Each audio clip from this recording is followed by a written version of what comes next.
kind of allowed ourselves 20 minutes to chat about whatever we feel like chatting about. We can use more of that if we like, but I imagine everyone's feeling pretty tired.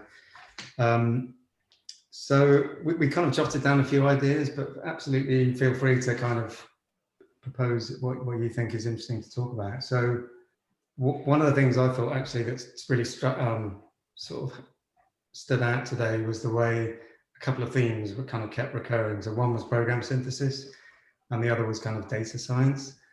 And I just wondered why that was and kind of whether anyone had any thoughts on that and could take anything away from that.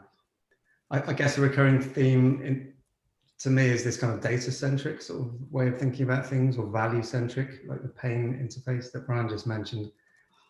And spreadsheets have that feel. You know, if you think of traditional functional programming as about a kind of composing transformations, it's in the kind of point-free kind of world.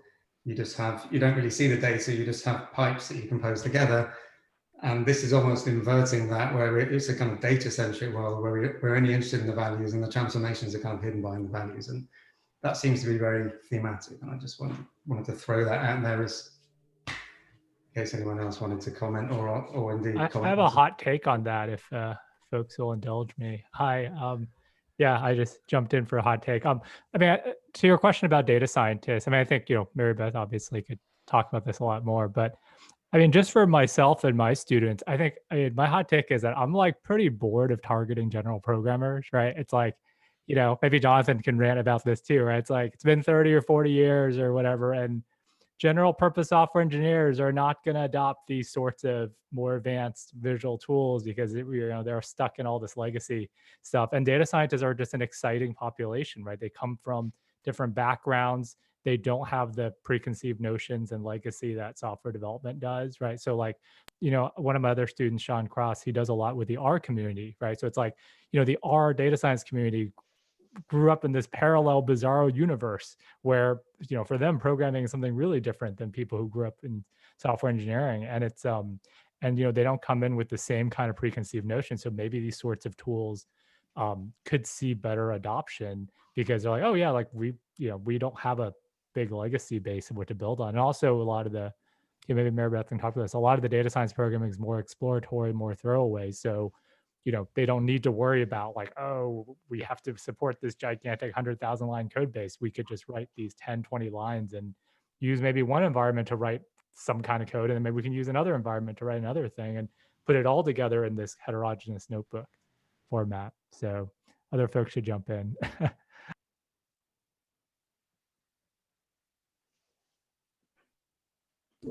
I'll just add really quick. I've got barking dogs, sorry. To what Philip said, I think for me, why data stuff needs interaction and visualization so much is that it's just like crazy mad with hidden state. Data is like fundamentally hidden state. You write a program, and you're like, what the heck is this data? Like if I have all the data of all the users on YouTube, what even is that? And like, how do I even negotiate like that enormous amount of data and all the possibilities that could be buried in there? And kind of exposing that in a programmatic way is really, really hard. So interactivity and visualization like allows us to look at something that's super hard to grasp or even fit in our heads, if that makes any sense.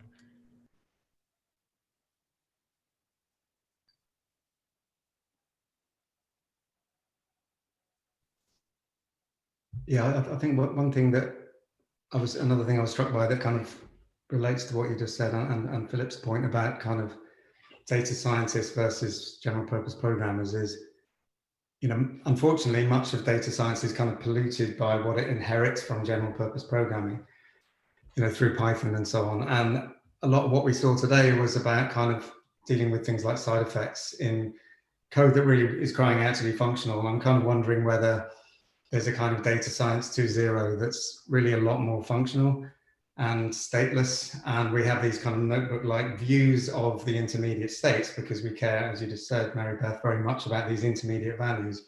But we don't have to use lots of complicated stateful reasoning for understanding how we get from one state to the next.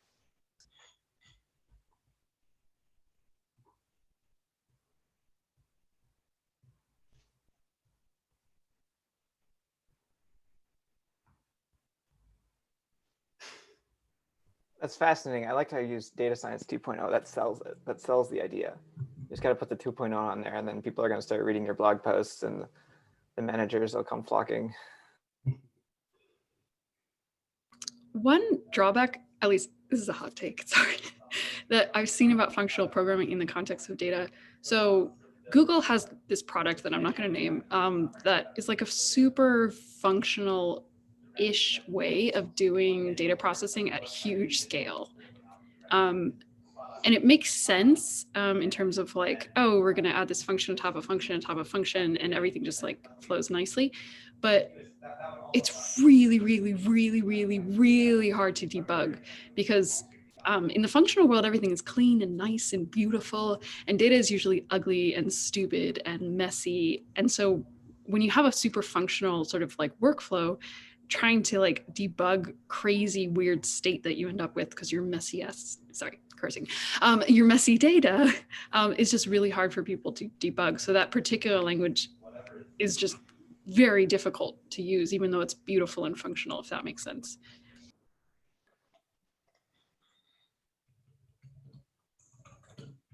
So stateless and functional is not enough. You have to make more affordances for the quirks of data somehow.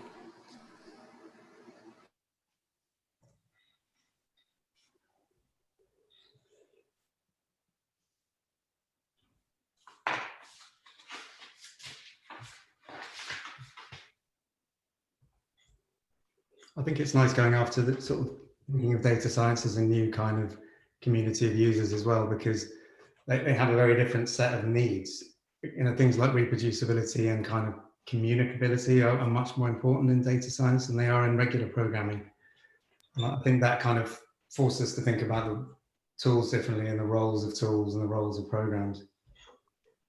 I guess like maybe even thinking more broadly, since we're on hot take land, you know, if we get bored of data scientists, what are other populations? You know, I'm getting bored of data scientists myself. So, you know, what's like, you know, what are other people who are, you know, not encumbered by legacy and who are up and coming and who are, you know, interesting populations? I mean, this really, on a serious, I mean, this kind of informs the next generation of grad students, you know, what they study and build tools for. I mean, I'm curious to hear people's thoughts on, you know, what other populations are there, people who do programmatically things that are not programmers or data scientists or, you know, engineers.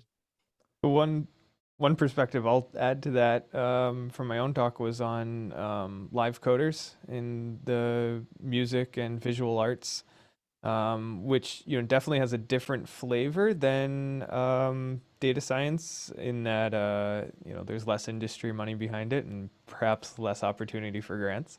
But I think you have that same sort of theme of this is one a community that's pretty unencumbered by any sort of tradition, and there's also more of an exploratory aspect to what they do. But I think the biggest thing is it's very domain specific. Like data science is very domain specific, at least compared to software engineering, where you just, you know, you need to build code for whatever.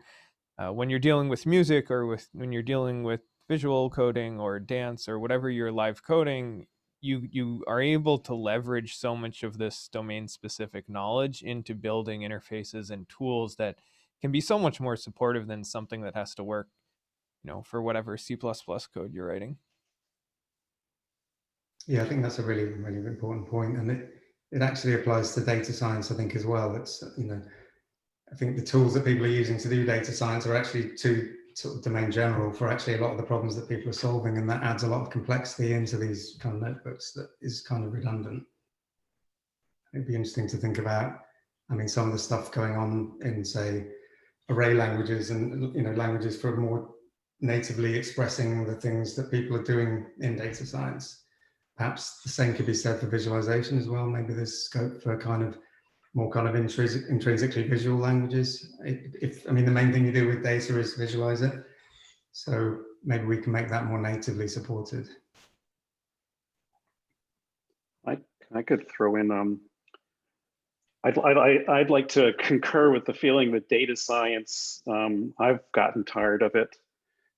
Just because I realized it's hopeless, because everyone's tied into these enormous infrastructures of, you know, Python or R code, and you know, or even Fortran or whatever, but you're never getting out of that stuff.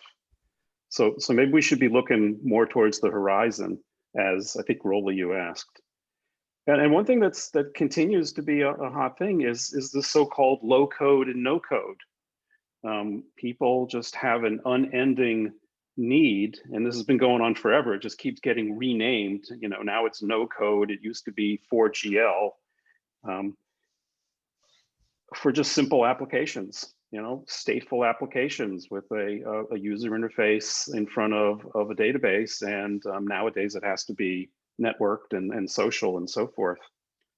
A lot of, you know, the no code thing is already kind of burning out in the venture capital space, but I still think there's a lot of potential there for our kinds of solutions to be helpful.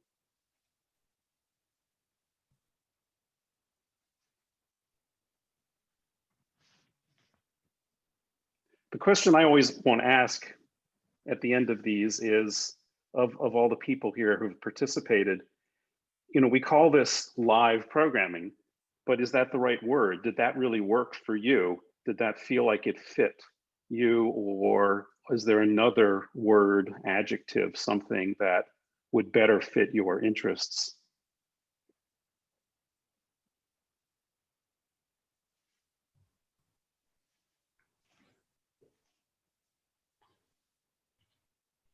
Anybody want to comment on that? Any of the other presenters?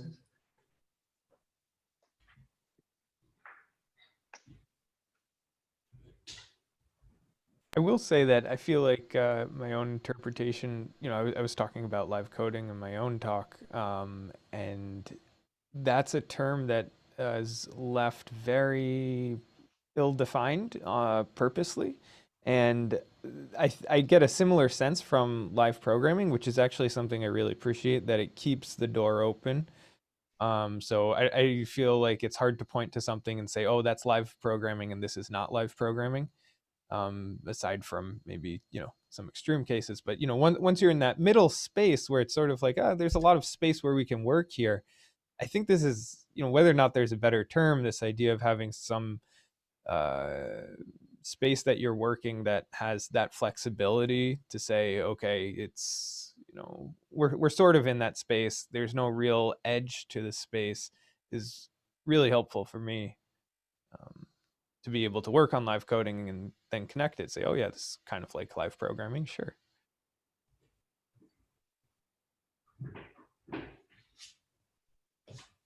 Last week, I gave a talk about live programming to a community outside of live, and they thought I'm just going into an editor and code something in front of compiler people.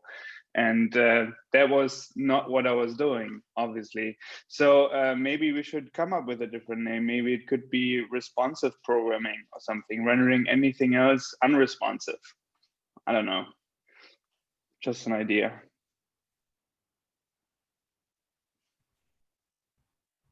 Improv programming. Yeah, that's fun. Yeah. Some sort of. I will say one benefit of the word live is that it has a connection to human life, and a lot of other words that you might use in this space would be more associated with, you know, physical material utility rather than something more human, closer to the lived experience that isn't just robotic. Well, when people ask me what I'm working on, I you know, sort of at the dinner party, cocktail party kind of setting, remember when we used to do those things? I call it humane programming. And I say, trying to make programming more like a spreadsheet is the other thing that explains it to people.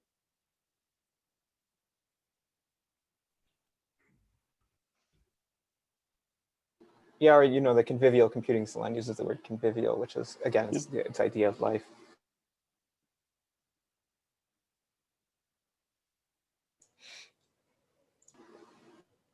I just read a book, The Other Side of History. Maybe this is the other side of programming.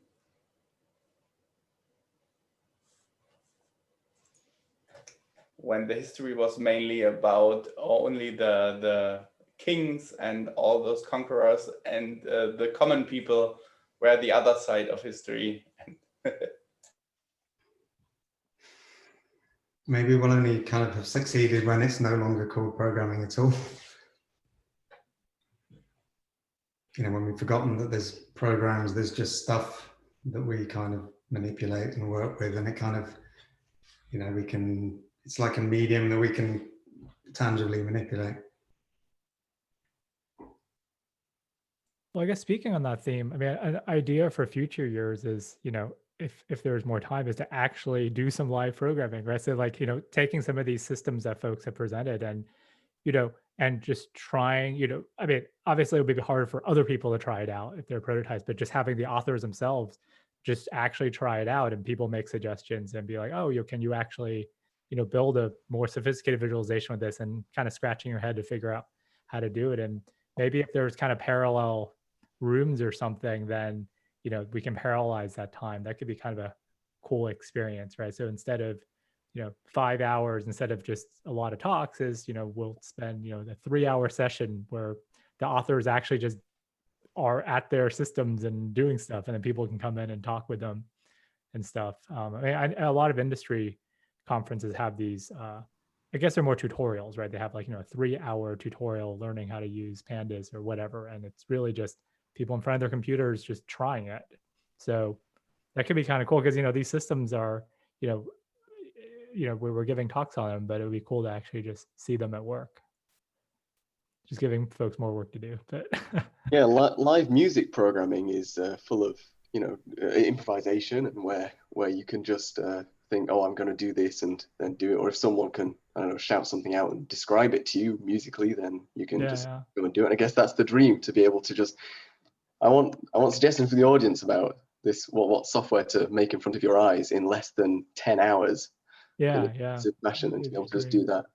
Yeah, I mean, I don't think we can get to as much real time for these things like that we can in music, but still, like, if there is, you know, a 2 or 3 hour slot and people, you know, come in and make suggestions, I think then we'll get I think people, like even audience members, will get a much better feel for what these systems can do, right? And I think it'll help the authors out as well, thinking about, you know, people using it by proxy almost, right? It's like, oh, wow, I want to make this kind of visualization with your thing. Like, how could we try to do a simple form of that?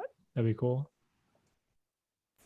I don't know about you, Philip, but if I spend 10 days making like a cool new prototype of a programming environment, I can break it in about 10 seconds. Well, that'd be fun too. That's session would be very short. Whatever happens is good. So. Yeah, I suppose one of the things you could do is, you know that your programming tool has all these holes in it, and the idea isn't to kind of, you know, show up the presenter, but maybe just to find out how expressive it is, even in spite of those holes. You know, what can you still do? Because a lot of the time you can work around. You know, and the glitches are cool too, right? I mean, there's this whole like glitch, you know, world of, you know, people doing live coding or other stuff and showing glitches, and, you know, in graphics programming and in music and stuff, and that's like art in itself. So I'm just throwing more hot takes out there. And those live programmings and dynamic programmings tend to be not fall apart as a C program falls apart when it hits a null pointer. Then the whole environment crashes, and in the dynamic system, you get a debugger, or it continues and says, didn't know what to do, just continuing. So it does not fall apart so easily, I hope so, Mary. So in Brian's system, you get a question mark, right? Yeah, although I was about to say that OCaml has type erasure when it compiles, and that's just, I may have to ditch OCaml because it's very, very hard to deal with it.